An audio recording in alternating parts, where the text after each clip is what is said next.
Oke teman-teman, Assalamualaikum warahmatullahi wabarakatuh. Kembali lagi di YouTube channel aku, Dea Ardana.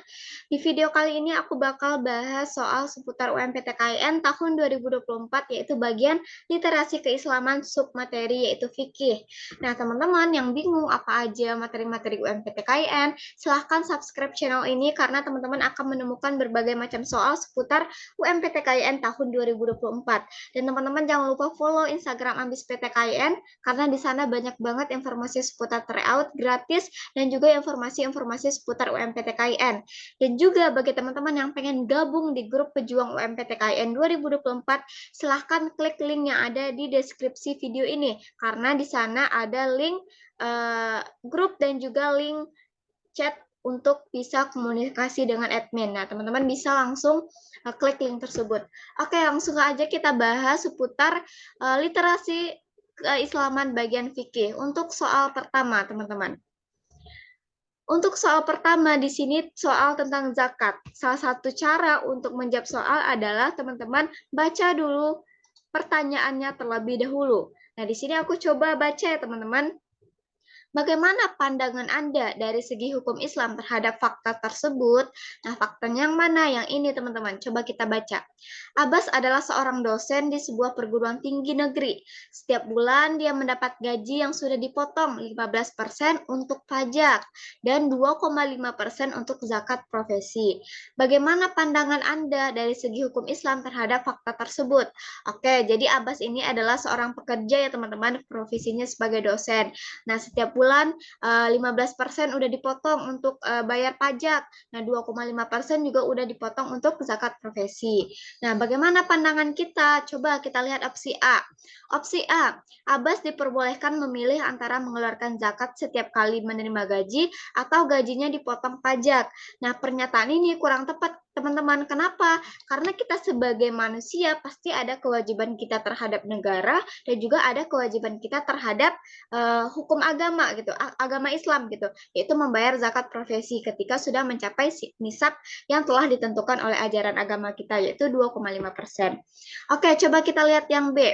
B. Gaji Abbas mestinya hanya dipotong 2,5% untuk zakat profesi. Karena kalau dipotong pajak juga, maka orang Islam harus menanggung beban yang ganda. Nah, ini juga kurang tepat ya, teman.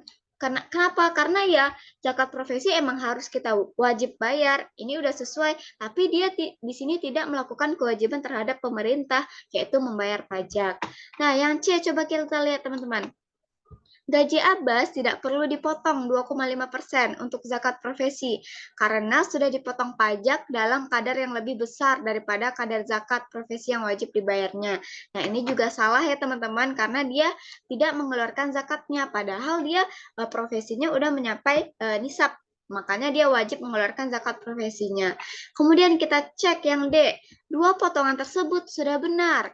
Kenapa? Karena pajak merupakan kewajiban yang ditetapkan pemerintah terhadap rakyatnya, sedangkan zakat merupakan kewajiban yang ditetapkan syariat Islam terhadap pemeluknya. Jadi dari opsi A sampai D, yang paling tepat dan paling benar adalah opsi D. Jadi untuk soal nomor 1 ini jawabannya adalah yang D. Oke, kita lanjut ke soal nomor 2. Soal nomor 2. Teman-teman baca dulu pertanyaannya. Di bawah ini yang mencerminkan hukum fikih adalah, oke, di sini dipernyatakan bahwa Ahmad ini mendambakan Khadijah, anak perempuan satu-satunya, mendapatkan pasangan hidup seorang ustadz. Karena itu, ketika ustadz muda di desanya datang melamar Ahmad, menikahkannya begitu saja dengan Khadijah tanpa terlebih dahulu meminta persetujuan Khadijah.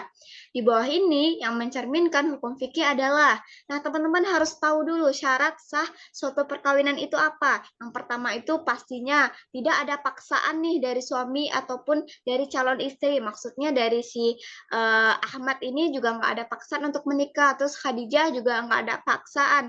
Dalam artian dia sama-sama mau. Nah, itu salah satu syarat sah menikah gitu, teman-teman.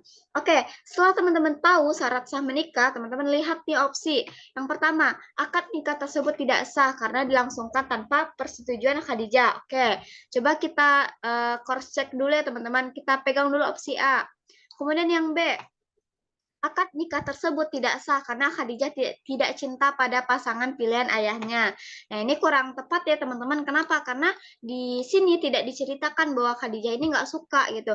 Karena di cerita di pernyataan ini hanya disebutkan bahwa Khadijah ini nggak diminta persetujuan gitu. Jadi kurang tepat untuk opsi B. Opsi C, akad nikah tersebut sah karena Ahmad selaku ayah mempunyai hak menikahkan Khadijah tanpa meminta persetujuannya. Nah, ini kurang tepat juga. Kenapa? Karena tadi syarat sah menikah adalah adanya kemauan dari pihak calon suami ataupun calon istri, termasuk si Khadijah. Ini juga kurang tepat. Yang D, akad nikah tersebut sah karena Ahmad memiliki pasangan yang baik untuk masa depan Khadijah. Iya, bagi Ahmad, iya Khadijah itu masa depan dia, masa depan yang baik, tapi belum tentu bagi Khadijah, makanya harus meminta persetujuan dari Khadijah terlebih dahulu. Jadi untuk opsi ini yang paling benar jawabannya adalah yang A, teman-teman. Oke, untuk 2 soal sudah selesai. Kita lanjut soal ketiga. Soal ketiga tentang sholat sunnah, teman-teman. Tentang sholat sunnah. Nah, di sini dijelaskan bahwa dalam perjalanan jauh ke Jakarta, Muhammad melaksanakan sholat sunnah di kereta api dengan duduk, sujud lebih rendah dari ruku, dan menghadap sesuai arah kereta api. Cara sholat sunnah yang dilakukan Muhammad adalah A. Sesuai dengan ketentuan fikih, B. Sesuai dengan ketentuan fikih kecuali arah hadapnya, C. Tidak sesuai dengan ketentuan fikih kecuali duduknya, D. Tidak sesuai dengan ketentuan fikih kecuali cara sujud dan rukuknya. Nah, kira-kira untuk soal nomor ini teman-teman jawabnya apa? Pada saat melakukan perjalanan nih ke Jakarta, Muhammad ini menggunakan kereta api. Nah, kira-kira apakah udah benar sesuai dengan fikih cara sholat Ahmad ini? Dia duduk, terus dia sujud lebih rendah, terus rukuk juga lebih rendah, terus menghadap ke arah kereta api. Nah, ini sudah sesuai ya dengan fikih karena nggak mungkin Ahmad dalam kendaraan kereta api dia sholat sambil tidur atau sambil berdiri, nggak mungkin ya. Terus untuk arah kiblatnya juga harus menyesuaikan dengan jalurnya kereta api. Jadi ini udah pasti jawabannya adalah yang A, teman-teman. Oke, kita lanjut soal selanjutnya. Nah, oke, sebelum kita lanjut ke soal selanjutnya, teman-teman yang minat order e-book UMPTKIN tahun 2024, teman-teman silahkan chat WA admin di 0895 10215300. Tersedia 3 paket, teman-teman. Ada paket reguler, premium, dan juga paket elite. Nah, apa bedanya, Kak? Untuk paket reguler, teman-teman hanya dapat yang namanya e-book dan juga materi dengan harga 40.000. Nah, untuk teman-teman yang order e-book premium ataupun e-book elite, teman-teman bisa dapat yang namanya e-book dan juga kelas bimbel bareng aku di Zoom meeting. Nah, teman-teman bisa gabung di di kelas bimbel yang akan diajarkan 3 kali dalam seminggu gitu. Jadi teman-teman bisa gabung. Silahkan kalau minat order di WA 0895 10215300. Nah, di sini perbedaan harganya 10.000 ya. E-book premium 70.000, e-book elite 80.000. Nah, untuk yang 80.000 ini adalah paket lengkap di mana teman-teman dapat e-book 2024, dapat e-book 2023, dapat e-book 2022, dapat materi, dapat reout premium, dapat quiz premium, dan juga dapat paket belajar di Zoom meeting dan juga free konsultasi dengan admin. Oke, lanjut.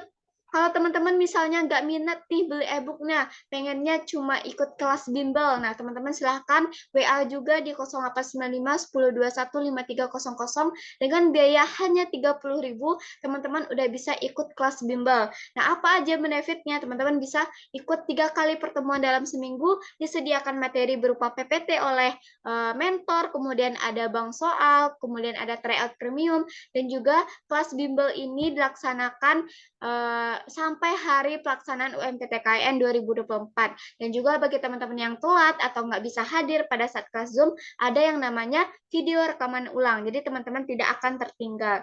Nah, ini adalah salah satu contoh bagi teman-teman yang udah join di sini ada testimoninya, teman-teman silahkan baca jika pengen join. Nah, di sini juga testimoni lolos UMPTKIN tahun 2023 karena ikut kelas bimbel dan juga order ebook UMPTKIN tahun 2024. Teman-teman bisa baca di sini dan ini masih sebagian kecil dan masih banyak lagi testi lolos UMPTKIN tahun 2023. Oke, lanjut kita bahas soal selanjutnya. Soal yang ke berapa ya? Keempat atau yang ketiga? Oke, kita lanjut. Ada fenomena menarik pada bulan Ramadan. Pada bulan puasa ini, umat Islam tidak makan dan minum seharian. Namun, faktanya, konsumsi makanan meningkat signifikan hampir di semua tempat yang menjajakan makanan diserbu oleh masyarakat. Bahkan untuk menangkap peluang ini, bermunculan penjual dadakan. Fenomena ini adalah kalau dikaitkan dengan hikmah puasa adalah A. Tidak sesuai karena perilaku konsumtif yang berlebihan.